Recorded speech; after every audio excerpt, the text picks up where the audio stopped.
Bon dia.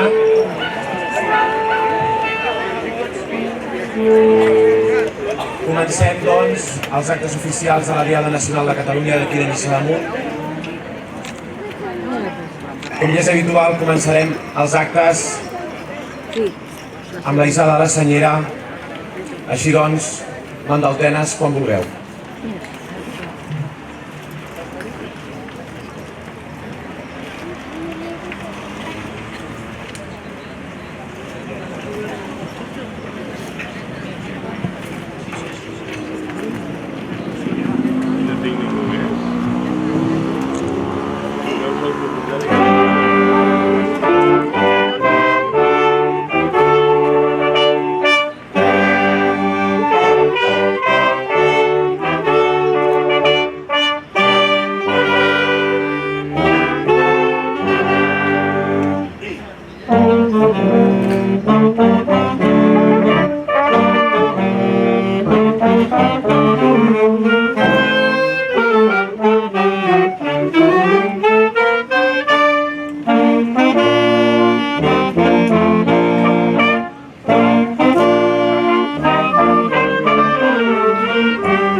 Podem seure.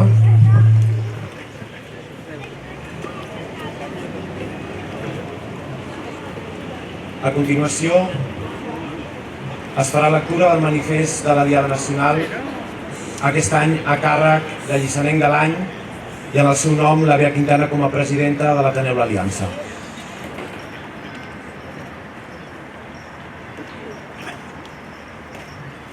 Bon dia a tothom.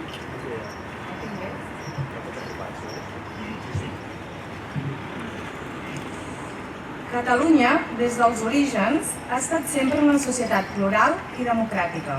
Els catalans i catalanes mostrem amb orgull la nostra identitat, símbol de la nostra manera d'entendre el món, una societat plural i rica.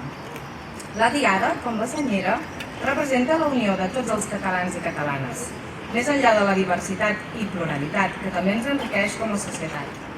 Cada 11 de setembre tenim l'ocasió de recordar qui som i d'on venim.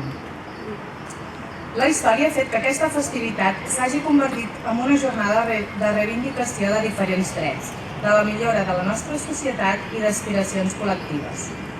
No podem obviar que en els darrers anys aquestes reivindicacions han sigut més marcades, fruit especialment de la sentència del Tribunal Constitucional sobre l'Estatut de 2006. Aquest moment va marcar un punt de no tornada on des de diferents posicionaments es mantenen vives diferents visions del futur de Catalunya. Tampoc podem obviar que aquesta diada encara ve més marcada per un fet, el referèndum convocat del passat 1 d'octubre. En els darrers anys hem vist com s'ha mirat cap a un altre cantó i no s'ha tingut talla política suficient per donar resposta a les demandes de la societat catalana. Necessitem diàleg, molt diàleg. La judicialització constant d'un conflicte polític no ens ha portat enlloc i molts mirem amb tristesa tot el que ha passat.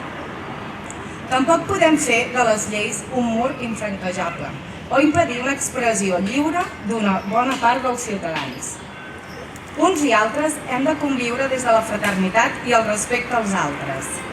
Hi ha problemes reals i de fons arrelats a la societat catalana i el millor que podem fer és trobar una solució pactada, consensuada, viable i factible.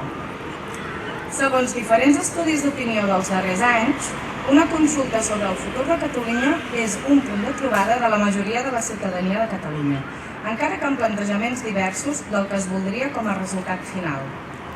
Aquest hauria de ser un camí polític amb totes les garanties democràtiques i garantint les legítimes diferències. I el que demanem avui, més que mai, és no perdre l'horitzó del que ens uneix com a catalans i catalanes i allò que volem per davant de tot, la millora de la nostra societat i dels ciutadans i ciutadanes que viuen amb ella. Els ajuntaments, com a instruments al servei de la ciutadania, hem de vetllar i treballar per la millora de qualitat de vida de totes i tots. No ens correspon a nosaltres posar impediments ni obstacles a les aspiracions legítimes d'una part de la societat, com tampoc hem d'estar obligats a participar o no en els espais on no ens sentim cridats. El dret a la llibertat és un dret universal i humà que sempre que no col·lisioni amb els drets de tercers ha de poder ser exercit. Que serveixi aquesta diada per demanar una societat amb els drets socials i democràtics garantits i uns agents socials i sobretot polítics a l'alçada de la situació que vivim. I amb el desig que l'any que ve ens tornem a reunir tots els que ens sentim orgullosos de ser catalans i catalanes i ens donem una abraçada fraternal. Lliçà d'Amunt ha de ser un exemple de convivència, solidaritat i respecte. Més enllà de la política, la nostra gent continuarà lluitant per una societat més justa i més lliure. I des d'aquí un desig, que tothom pogués celebrar la diada al carrer o a casa seva. Gràcies.